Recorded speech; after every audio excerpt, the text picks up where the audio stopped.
I bought something, it's one of those things where it's always kind of been in the back of my mind, like, yeah, that would be pretty cool to have, and then I would just never buy it. I'm sure everybody has stuff like that, but I recently just bought mine, and I am obsessed. It is awesome. It is a label maker. Hear me out. It's the type of label maker that prints the kind of vintagey black and white 3D labels. And as someone who loves office supplies, I'm basically just gonna label everything in my apartment. But before I do that, I have a fun DIY on using a label maker to make some jewelry. What's so great about this DIY is that you can literally write anything you want. So you can be kind of inspired by my examples, but then you can totally personalize it to however you want. So first up, I'm going to make some earrings. To make a charm out of a label, first make the label saying whatever it is you want. I decided to make mine say DIY life. And then take a piece of museum board or cardboard.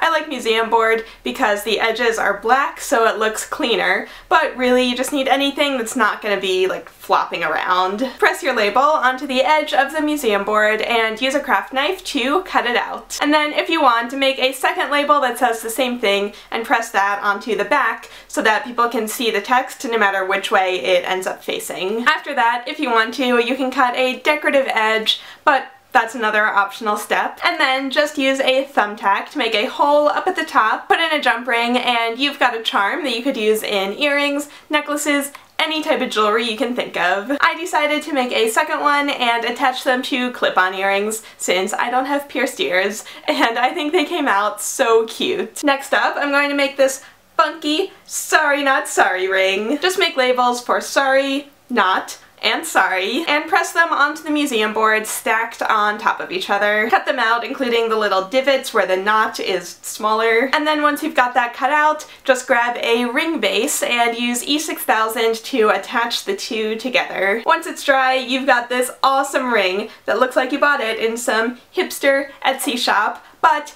you made it yourself. And then finally, I also made a necklace that's a little bit self-aware. I first put strips of gold polyester film tape onto the museum board, and then the label, and then I cut it out to make the charm, and then I just put in a jump ring and put it on a necklace, and I think it's so funny, but obviously you can make it say whatever you want. You can cut out whatever shape you want, and you can use whatever tape that you want. Maybe washi tape or duct tape would also work really well for this. So those are 3 ways to use your label maker to make some awesome jewelry. Though I have to admit, I have been going a little label crazy outside of jewelry. I may have added a little bit of Harry Potter humor onto my light switch. There is a chance that I covered up some of the ugly packaging on some beauty products with scrapbook paper and a label. And then finally, I also just got a new camera, and since basically everybody at VidCon is going to have this exact same camera, the first thing I did, even before turning it on, is add my Twitter handle. So hopefully, even if I happen to lose it, I can still get it back. So now I think we just need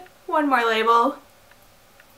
There we go. Now, just in case my roommate hits his head while he's at work and comes home with soap opera amnesia, he'll still know who it's falling off. All my makeup stuck to it. I was gonna say, he'll still know who I am. Maybe I'll make like a bracelet out of that. I think that'd be cute, right? Just add some chain around the sides.